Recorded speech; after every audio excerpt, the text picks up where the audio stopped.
Hola, yo soy Selene Ramírez García. Actualmente estoy cursando el sexto semestre de la Ingeniería en Sistemas Pecuarios y como contenido de la unidad de aprendizaje seminario académico, hoy les hablaré sobre los principales tipos de variables en la estadística, su importancia en la investigación científica y cómo se aplican en el ámbito pecuario, especialmente en ovinos, porque son los ejemplos que tengo.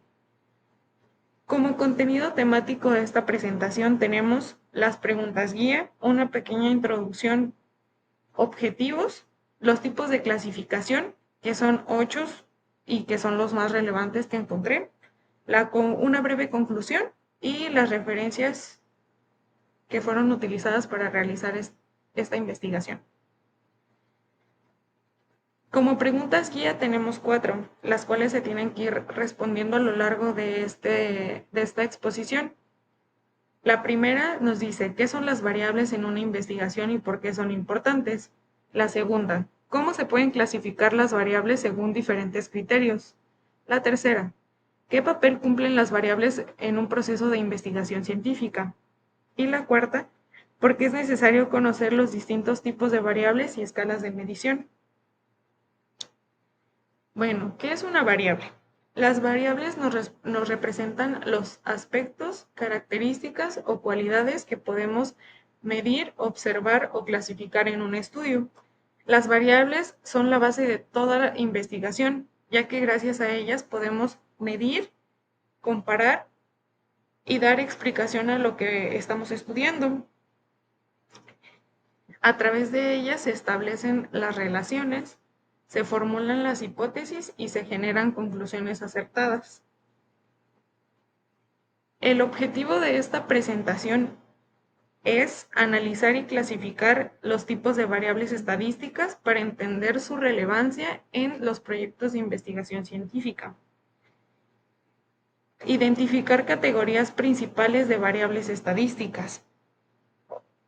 Ofrecer ejemplos en producción ovina que ilustre cada tipo de variable. Subrayar la importancia de las variables para asegurar control experimental y nuestra validez en los resultados. Pasando a la clasificación de las variables, la primera es por su naturaleza. Aquí encontramos a las cualitativas. Estas expresan atributos o cualidades. Tenemos a la nominal y a la ordinal. En la nominal se refiere a categorías sin orden.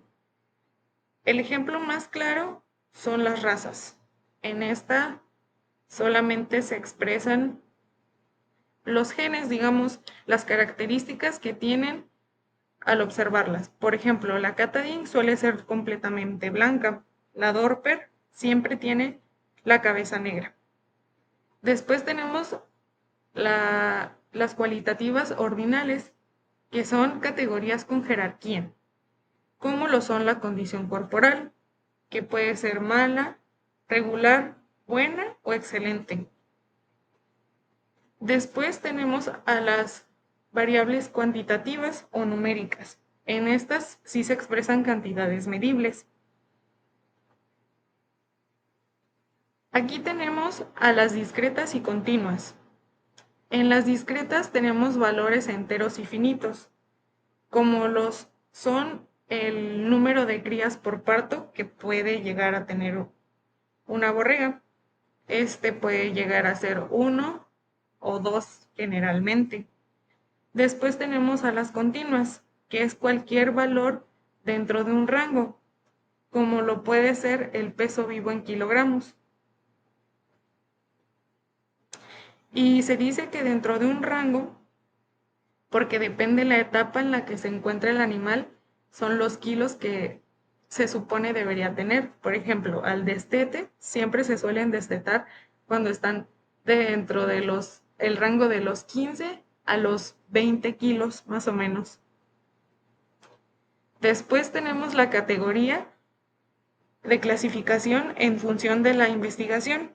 Aquí tenemos a la variable independiente. Esta puede ser manipulada para observar los efectos que ocurren.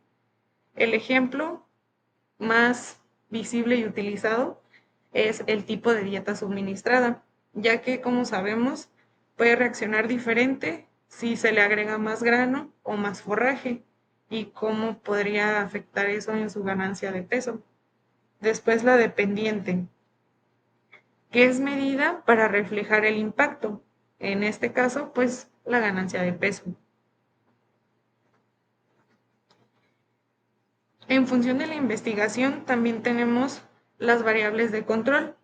Esta se mantiene constante para evitar interferencias, como lo puede ser y lo es la temperatura ambiental en las corraletas o en los corrales. La interviniente. Esta tiene una influencia indirecta y a menudo suele ser incontrolable. Por ejemplo, el nivel de estrés que llegamos a tener por el manejo, ya que nos puede afectar al peso, aunque no sea la principal variable, ya que podemos llegar a tener alguna enfermedad que nos disminuya el rendimiento de nuestros animales.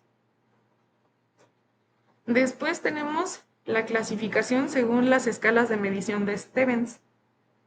Estos son 4 tipos de escalas desarrolladas por el psicólogo Stanley Steven en 1946. Estas nos sirven para categorizar y cuantificar variables. Cada escala tiene propiedades matemáticas diferentes que determinan qué análisis estadísticos son apropiados. Estas se clasifican según una jerarquía que va de menor a mayor nivel de información y complejidad matemática. Se las voy a presentar igual en ese orden jerárquico. Primero tenemos a la nominal, que son categorías sin un orden específico. Por ejemplo, la presencia o ausencia de parásitos gastrointestinales en nuestros ovinos. Solamente nos interesa si hay presencia o ausencia, un sí o un no. En la ordinal, que son categorías ordenadas, pero las diferencias no son cuantificables. Por ejemplo, la clasificación de la lana según la calidad puede ser baja, mediana o alta, pero no tenemos un número para cuantificarlo.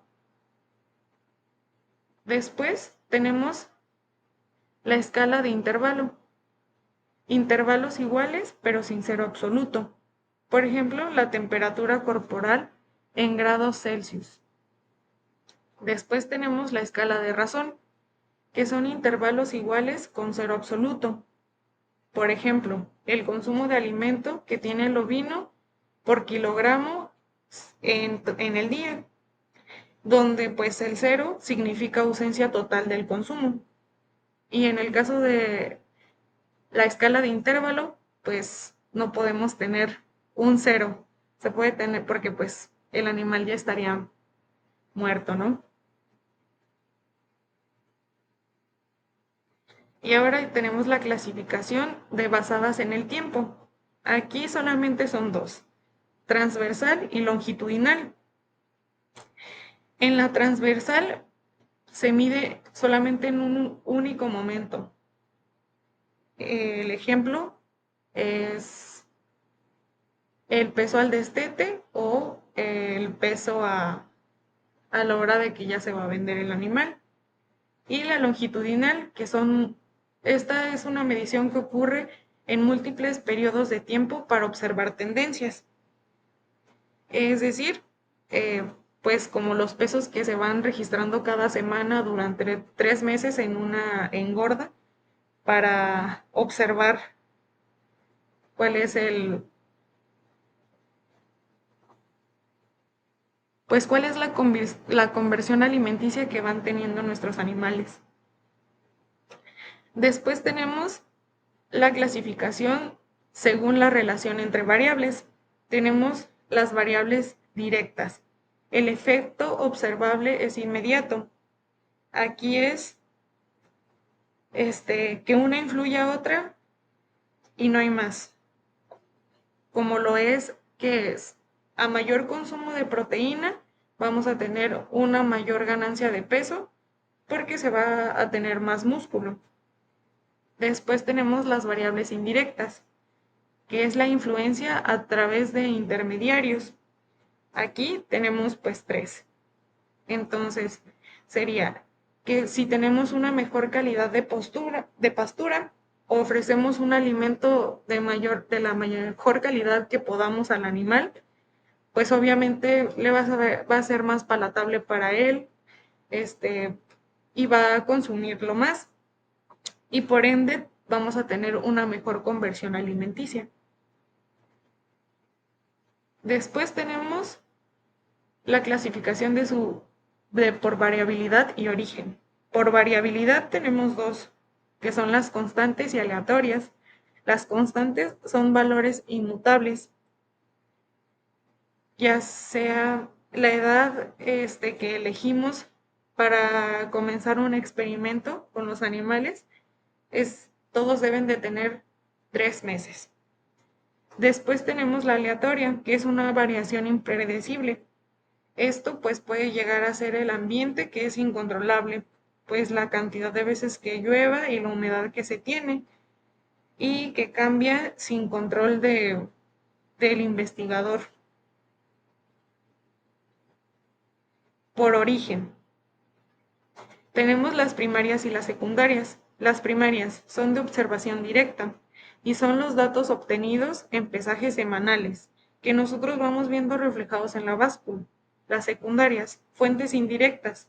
Esto es de información que es tomada de reportes previos o de tablas que ya existen. Después tenemos las variables avanzadas. Aquí contamos con tres. La primera, moderadora, que altera la intensidad o dirección de la relación, es decir, el sexo del cordero, ya que esto puede modificar la relación entre dieta y ganancia de peso, ya que las hembras siempre tienen una menor conversión alimenticia. Después tenemos a la mediadora. Explica el mecanismo de influencia, es decir, el consumo voluntario del alimento que explica la relación entre la dieta y el crecimiento. Aquí también podríamos decir, si el animal está sano, pues va a tener un consumo de alimento más grande, lo cual va a explicar su afán por estar comiendo más y por ende pues un mayor crecimiento. Después tenemos la variable latente, que es inferida a través de variables observables. Por ejemplo, el estrés fisiológico, que este es inferido a partir de la frecuencia cardíaca, el cortisol y el comportamiento o el trato que le damos a los animales. Después tenemos a las variables especializadas. Aquí igual tenemos tres. Variables dicotómicas. Son cualitativas convertidas a numéricas. Por ejemplo, la codificación de la raza, es decir, la Catading es representada con un 0 y la Dorper con un 1 para cuestiones de manejo y practicidad. Después tenemos las variables compuestas, que son combinación de variables simples. Por ejemplo, para saber el índice de conversión alimenticia, necesitamos una variable compuesta. Necesitamos de la combinación de dos variables, que sería en este caso los kilogramos de alimento consumido sobre los kilogramos de peso ganado del animal. Por último, tenemos las dicotómicas. Son dos posibles categorías: estado reproductivo, gestante o no gestante, y ya. Bueno, como conclusión, las variables nos permiten entender claramente lo que vamos a estudiar. Nos facilitan a elegir la forma correcta de analizar la información, qué métodos estadísticos podemos utilizar y con cuáles nos iría mejor. Clasificar también las variables nos da unos resultados más claros y confiables. En el campo pecuario Nos sirve para evaluar la producción, la reproducción y la salud de los ovinos en este caso. Saber usar las variables ayuda a mejorar los sistemas de producción, cualquier sistema de producción. Y bueno, las variables no son solo un concepto estadístico, sino que son una herramienta práctica que nos permite transformar datos en soluciones reales. Estas son las referencias y eso fue todo de mi parte. Si tienen alguna duda o consulta, mi información de contacto está en la primera diapositiva. Muchas gracias.